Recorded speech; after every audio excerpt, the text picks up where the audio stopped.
It's how you approach the game every day. It's how you think the game every day. It's how you play the game. It's how you prepare for the game. And that's not even like when you get to the arena. That's like way before that. You know, like, is basketball, is that the most important thing while we're doing this? So you got to be comfortable with being uncomfortable.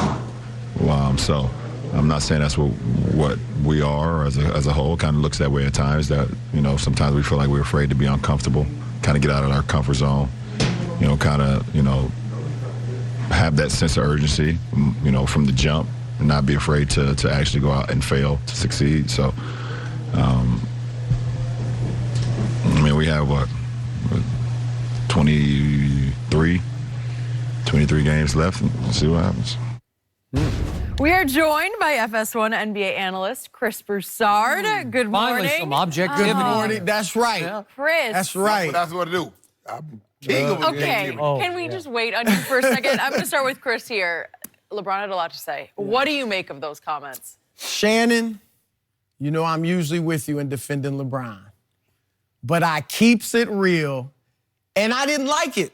I was disappointed. Skip, what did I say? He did say. You did he say? should have Okay. said it privately instead of public. Okay, I'll give you that. Because I don't watch y'all. I don't even think he should have said it Fair enough. privately. So I know I'm objective when I come out here. Okay, so I'm glad you can. Okay. It was just too much me and them.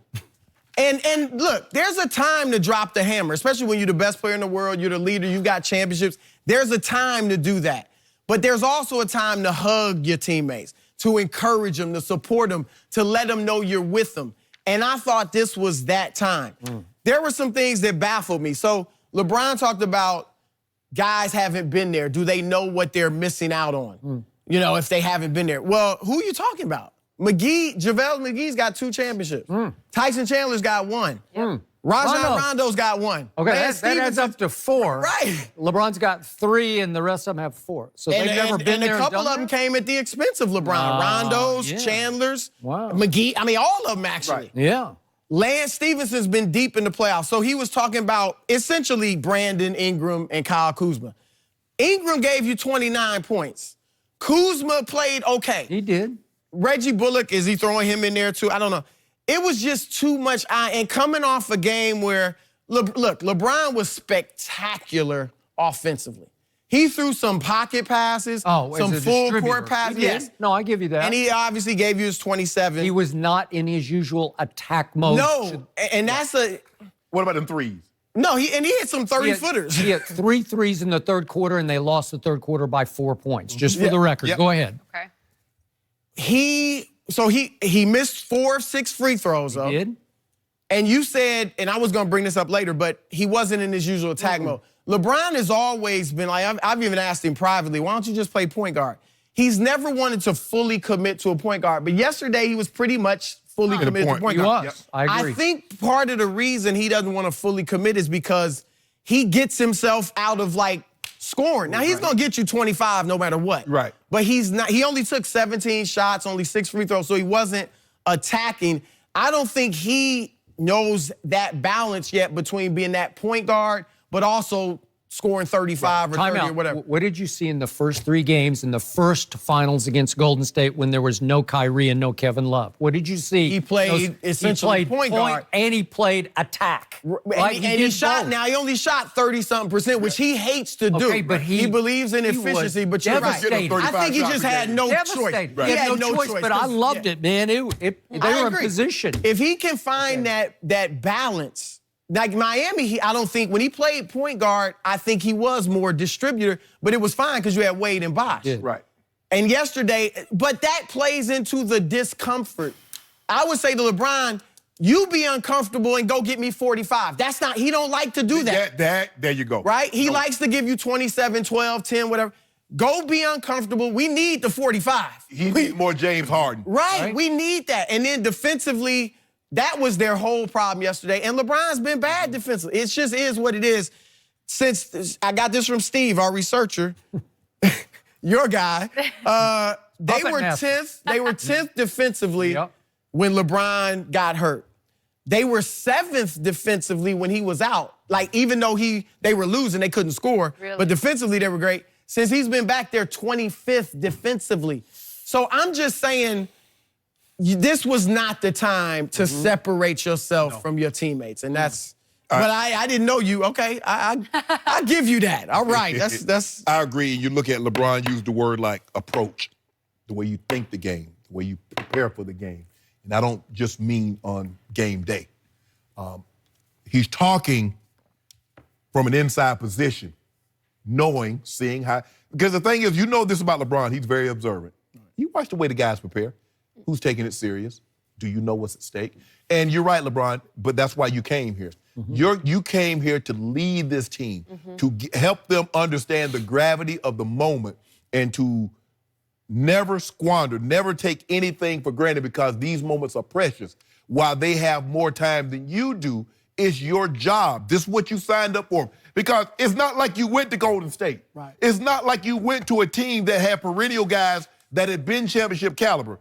JaVale McGee, but JaVale McGee was an ancillary part. I mean, Festus Ezeli has a ring, and he played the same role that JaVale McGee did. Tyson Chandler was a bigger piece, but he was much younger then. That's not the Tyson Chandler that we see today. I get all that. And like I said, my thing is, if you can say whatever you say publicly, if it can be said and conveyed in the same way privately, do that. But every time that you're upset that guys don't perform to the level that you think they should, you can't call them out publicly. They're still upset because it was all well and good. Man, LeBron come here to play with us. Ooh, yeah, LeBron. He chose us. And that was their body language. And Lonzo was his. He was Lonzo's favorite player growing up. But playing with a guy like LeBron is demanding. And then he demanded that we be gone. And now we here. So we don't look at LeBron to say, nah, whatever. I ain't listening to you. You wanted me up out of here. So you think that's the mentality they have now? Yeah. They're not playing with that same. They're not. In the consistency, you mentioned like Ingram gave you 29, but he might give you 13 tonight. They get no consistency. What drives me the most nuts about the greatness of LeBron James is that somehow he has become the biggest finger-pointing excuse maker in the history of sports on a nightly basis. And I don't know why he needs to keep doing this, especially now. This team doesn't need for him to be pointing fingers in the locker room. They have enough trouble caused by him and Rich Paul at the trade deadline. Ain't caused by him and no Rich Paul. And the Brown wanted out. LeBron had no bearing on that. LeBron is a Did they not try to bully Dell Demps into giving up Anthony Davis for about half of the Lakers? Yes. Yes. Anthony Davis. Yes. Anthony said he's not signing a long-term deal. I don't understand how LeBron, because he's a client of Rich Paul at Clutch Sport, how we drag him into this. He's the CEO. No, he's not. That's Rich Paul's company. So, back to Saturday night. LeBron James could have so easily, as the unquestioned leader of the Los Angeles Lakers, dismissed what had just happened in New Orleans by saying, hey, for whatever reason, Anthony decided not to play or they chose not to play him. And we didn't take them seriously enough because they had just played back-to-back on the road at Indiana. They had lost by 15 with Anthony Davis. Yeah, you're right. So at home, obviously the Lakers didn't come out with the necessary urgency and intensity for what was about to hit them right between the eyes. That's what LeBron said. Because those Pelicans without Anthony Davis are actually more dangerous because they got chips on shoulders. Those Pelicans, especially Julius Randle, who still has it in for the Lakers for not hanging on to him, they're going to come at you with both fists. They're going to try to take it out on you, so you need to match their intensity and urgency in the first quarter, and if you get off to a hot start, trust me, they'll say, no mas, thank you very much, we just played last night and lost at Indiana. But that did not happen.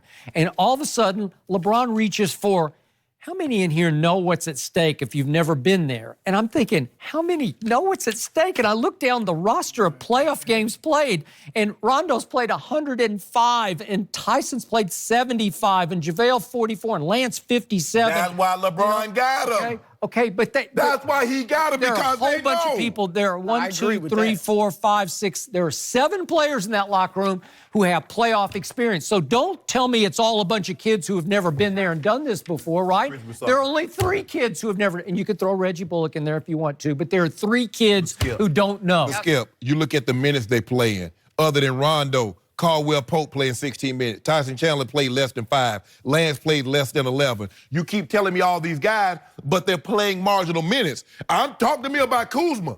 Talk to me about Brandon Ingram. Those are the guys that's playing the major minutes. But their problem was defense. Those guys brought it on offense. And LeBron is included in the defensive malaise. Yeah. That's they scored 115 points. They had, what, 33 assists, 33 assists. Turnovers. They had turnovers. Free throw shooting. LeBron was 2 for 6 from the line. 4 turnovers. I got to go on. I mean, I just can't. I got to go on and bring the things that were the problems, LeBron was a part of that. He said 80% for a case of doom. Yeah, you definitely. He could probably make every free throw from the rest You know of what? the season. I think mathematically you're correct. And You'd have to make maybe. like the next 50 in a row or whatever it is to get to 80. Might be. I think it's over. I'm sorry. I think with LeBron, and he talks about the discomfort, being uncomfortable, comfortable being uncomfortable. Yes. I really think he is. Like, we debated that last week. Sure. Down 3-1. He likes it, okay. He grew up, moving around all over. Like, he's maybe used to that. Fine. And I think when I was with him a lot when he was first in Cleveland. And it was no finger pointing for the most part. It was harmonious. You saw them doing the little photos before game. Yeah, it was harmonious, and he didn't have any other stars. But what did get him? 60-something wins and out in the second or third round. He goes to Miami, drama every year. Back to Cleveland, drama every year. But we won 3. We got there to the finals every year. I feel like LeBron thinks that's necessary. For him to be uncomfortable is necessary. And for him, it may be. But that's not true for everybody. Exactly. And he creates that everywhere he goes, probably because he feels it's necessary. I hear what you just said. But then LeBron reaches on Saturday night for, I'm not accustomed to losing. It's just not how I'm built. And he says, so losing game 1 to Houston, actually game 1 was at Portland. I don't know what he's talking about, but whatever. But he's just saying the game you lost whatever. home opener. So losing game 1 to Houston, it feels the same way as losing game 59. Then why did you say last week, I'm going to have to prematurely activate into my playoff mode? Because that